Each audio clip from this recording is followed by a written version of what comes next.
नमस्कार दोस्तों, आपका अपने YouTube चैनल माने एच डी पॉइंट पर स्वागत है। और दोस्तों आज हम लोग आरआरबी ग्रुप डी तथा एनटीपीसी के लिए सामान्य ज्ञान के महत्वपूर्ण प्रश्नों का रिवीजन करेंगे। दोस्तों अगर आप हमारे चैनल पर प्लीज आप इसको सब्सक्राइब कर लीजिए। तो देखते हैं दोस्तों पहला प्रश्न दोस्तों है, चीनी यात्री ह्वेन सांग ने किस विश्वविद्यालय में अध्ययन किया था। दोस्तों चीनी यात्री ह्वेन सांग, जिसको युवान चांग भी कहा जाता है, और ह्वेन सांग दोस्तों जो है हर्षवर्धन के समय में भारत आया था और इसने जो है नालंदा विश्वविद्यालय में रहकर जो है अध्ययन किया था। और नालंदा दोस्तों जो है ये भारत का सबसे प्राचीन विश्वविद्यालय है जो भारत के बिहार राज्य में स्थित है। अगला है, भागवत धर्म के प्रवर्तक थे। दोस्तों भागवत धर्म के प्रवर्तक वृष्णि सात्वत बंसी कृष्ण थे, जिन्हें वसुदेव का पुत्र होने के कारण वासुदेव कृष्ण कहा जाता है। और ये मथुरा के निवासी थे और छंदोग्ध उपनिषद में उन्हें देवकी पुत्र कहा गया है। तो यहाँ दोस्तों जो हमारा राइट आंसर दोस्तों है वो ऑप्शन बी दोस्तों है कृष्ण। भागवत धर्म के प्रवर्तक कृष्ण जी थे। अगला है, भारत में पर्यावरण संरक्षण अधिनियम कब पारित हुआ। दोस्तों पर्यावरण संरक्षण अधिनियम भारत में वर्ष 1986 में पारित हुआ था। तो यहाँ दोस्तों जो हमारा राइट आंसर है वो ऑप्शन बी दोस्तों है 1986 में। और पर्यावरण दिवस 5 जून को मनाया जाता है। और अगर दोस्तों बात करें भारत में पर्यावरण विभाग की, तो पर्यावरण विभाग की स्थापना भारत में 1980 में हुई थी। अगला है, निम्नलिखित में से कौन सही सुमेलित है। दोस्तों होयसल वंश की राजधानी दौर समुद्रम थी, जबकि काकती वंश की राजधानी वारंगल थी। यादव वंश की राजधानी देवगिरी थी।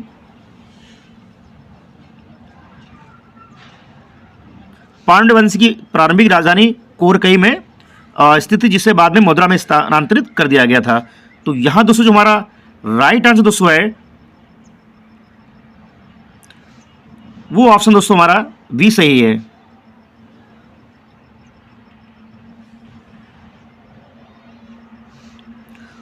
होयसल वंश की राजधानी दोस्तों जो है ये दौर समुद्रम है, तो ये सही सुमेलित है।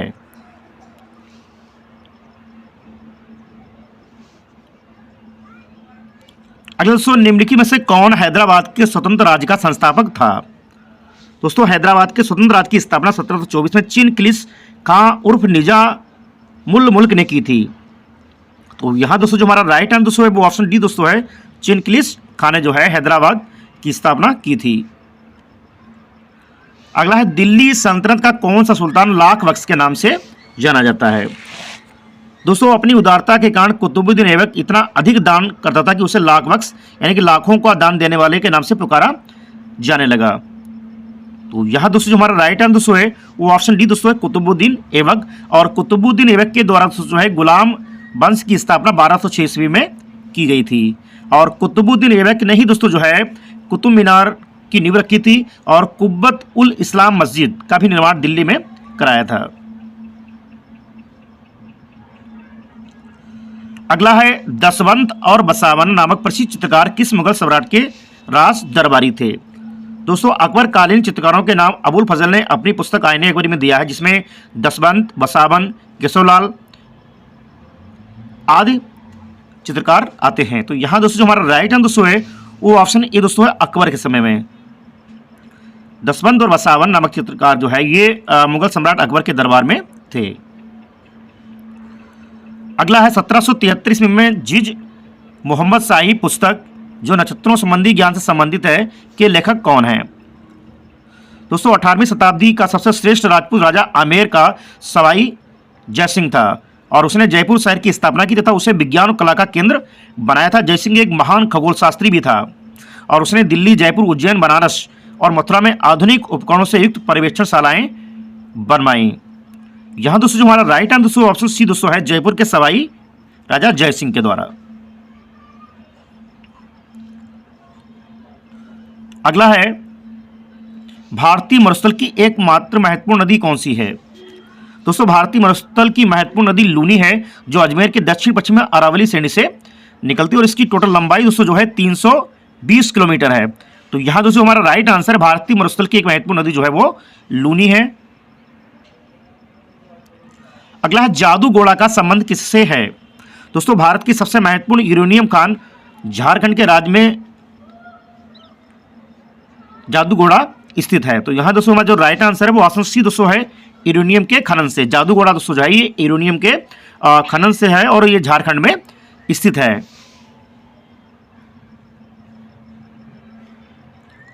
अगला है भारत की सबसे बड़ी जनजाति कौन सी है?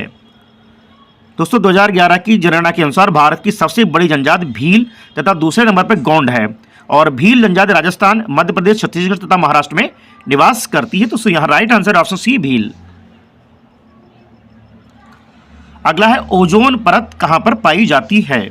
दोस्तों ओजोन पृथ्वी के धरातल से 20 से 30 किलोमीटर की ऊंचाई पर वायुमंडल के समताप मंडल के निचले भाग में एक गैस का आवरण है, एक परत है। तो यहाँ दोस्तों जो हमारा राइट आंसर है ऑप्शन सी समताप मंडल में। ओजोन परत दोस्तों जो है ये समताप मंडल में पाई जाती है और ये दोस्तों जो है परावैंगनी किरणों से हमारी सुरक्षा करती है। और ओजोन दिवस दोस्तों जो है ये 16 सितंबर को मनाया जाता है।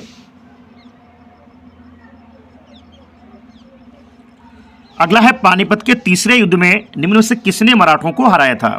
दोस्तों पानीपत के 3 युद्ध में पहला 21 अप्रैल 1526 को बाबर और इब्राहिम लोदी के बीच में। उसके बाद जो सेकंड दोस्तों पानीपत का युद्ध होता है ये अकबर और हेमू के बीच में 1556 में हुआ था। और पानीपत का तीसरा युद्ध दोस्तों जो है ये 1761 ईस्वी में हुआ था अफगानों और मराठों के बीच में। तो यहाँ दोस्तों जो हमारा राइट आंसर है वो ऑप्शन ए है अफगानों। पानीपत के तीसरे युद्ध में मराठों को जो है अफगानों ने हराया था। अगला है 1932 में पूना पैक्ट के बाद हरिजन सेवक संघ की स्थापना हुई, जिसके अध्यक्ष कौन थे? दोस्तों पूना समझौता 1932 के बाद महात्मा गांधी की रुचि सविनय अवज्ञा आंदोलन में नहीं रही और उसके बाद ये पूरी तरीके जो है अस्पृश्यता विरोधी आंदोलन में रुचि लेने लगे। दोस्तों हरिजन सेवक संघ के जो दोस्तों अध्यक्ष थे वो थे घनश्याम दास बिड़ला, यानी कि जीडी बिड़ला। तो यहाँ दोस्तों हमारा राइट आंसर है ऑप्शन बी दोस्तों है घनश्याम दास बिड़ला। अगला है वर्ष 1940 में मुस्लिम लीग के अधिवेशन में पाकिस्तान के सृजन का प्रस्ताव किसने रखा था? दोस्तों 23 मार्च 1940 को मुस्लिम लीग के वार्षिक अधिवेशन में प्रसिद्ध लाहौर प्रस्ताव पाकिस्तान प्रस्ताव पास किया गया था, जिसके तहत भारत का विभाजन कर एक पृथक मुस्लिम राष्ट्र पाकिस्तान की मांग की गई थी। यहां दोस्तों जो हमारा राइट आंसर दोस्तों है वो ऑप्शन डी दोस्तों है फजलुल हक के द्वारा जो है प्रस्ताव रखा गया था पाकिस्तान के सृजन का। अगला है अमेरिकी पत्रकार जो महात्मा गांधी के भारत छोड़ो आंदोलन के दौरान उनके साथ था, क्या नाम था इसका? दोस्तों महात्मा गांधी के भारत छोड़ो आंदोलन के दौरान अमेरिकी पत्रकार लुई फिशर उनके साथ था और अमेरिकी बुद्धिजीवी पर्लवर्ग, एडगरस्नो, एमएल सुरमैन, नॉर्म थॉमस के साथ लुई फिशर ने भारतीय स्वतंत्रता की मांग की थी। तो यहां दोस्तों हमारा राइट आंसर है ऑप्शन ए है लुई फिशर। अगला है निम्नलिखित में से कौन से देश पाक स्टेट से जुड़े हुए हैं? भारत, श्रीलंका, उत्तरी कोरिया व दक्षिण कोरिया, पाकिस्तान एवं चीन, ब्रिटेन एवं फ्रांस। दोस्तों पाक जल डब्बों यानी कि पाक स्टेट भारत के राज्य तमिलनाडु द्वीपीय देश श्रीलंका के बीच स्थित एक जल संयोजी है और यह बंगाल की खाड़ी को पाक खाड़ी और दक्षिण पश्चिम में मन्नार की खाड़ी से जोड़ता है। यहां दोस्तों में जो राइट आंसर ऑप्शन ए है भारत श्रीलंका। पाक स्टेट से भारत श्रीलंका जुड़े हुए हैं। अगला है निम्नलिखित घटनाओं पर विचार कीजिए और उन्हें कालक्रमानुसार व्यवस्थित कीजिए। दोस्तों क्रिप्स मिशन की दोस्तों अगर बात की जाए तो भारत में क्रिप्स मिशन दोस्तों जो है ये 1942 में आया था। अगस्त प्रस्ताव की दोस्तों बात करें तो दोस्तों ये 1940 में आया था। नेहरू रिपोर्ट की दोस्तों बात की जाए तो ये 1928 में आया था।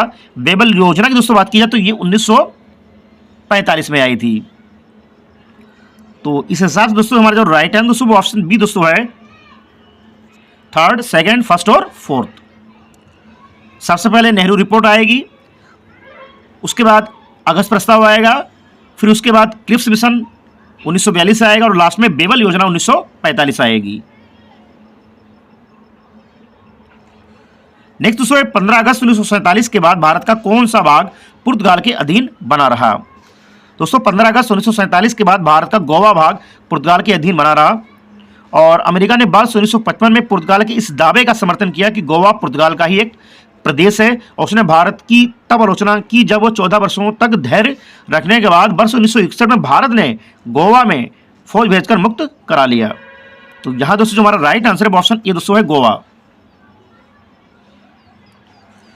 अगला, स्वाधीन भारत की प्रथम औद्योगिक नीति किस वर्ष घोषित की गई थी? दोस्तों स्वाधीन भारत की प्रथम औद्योगिक नीति का प्रतिपादन 6 अप्रैल 1948 को हुआ था। तो दोस्तों यहां जो हमारा राइट आंसर है ऑप्शन बी दोस्तों है 1948 में। अगला, भारतीय उपमहाद्वीप मूलतः एक अंग था। दोस्तों भारतीय उपमहाद्वीप मूलतः गोंडवाना लैंड का भाग था और ऑस्ट्रेलिया, अफ्रीका, दक्षिण अमेरिका, मेडागास्कर आदि इसी भाग में आते हैं। तो यहां जो हमारा राइट आंसर हो जाएगा ऑप्शन डी हो जाएगा गोंडवाना लैंड का। अगला है, भारत के विभाजन के समय भारतीय राष्ट्रीय कांग्रेस के अध्यक्ष कौन थे? दोस्तों भारत विभाजन के समय जेबी कृपलानी भारतीय राष्ट्रीय कांग्रेस की अध्यक्ष थी। तो यहां दोस्तों जो हमारा राइट आंसर है वो ऑप्शन बी दोस्तों हो जाएगा जेबी कृपलानी।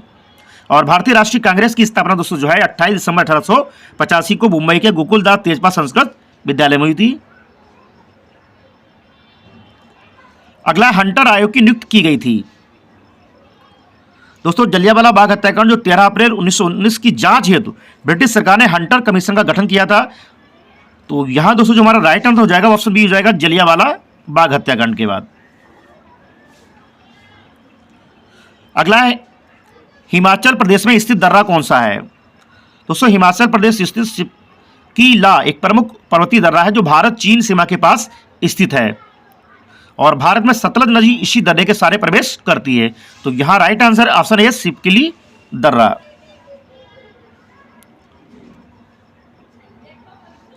अगला क्वेश्चन दोस्तों है, भारतीय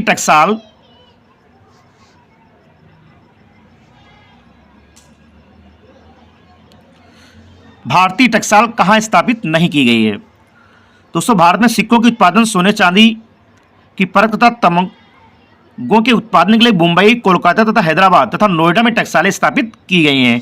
तो यहां दोस्तों जो हमारा राइट आंसर है लखनऊ में जो है टकसाल को स्थापित नहीं किया गया, बाकी नोएडा, मुंबई और हैदराबाद में टकसालें स्थापित की गई हैं। अगला, विश्व का एकमात्र प्लावी राष्ट्रीय पार्क कहां पर स्थित है?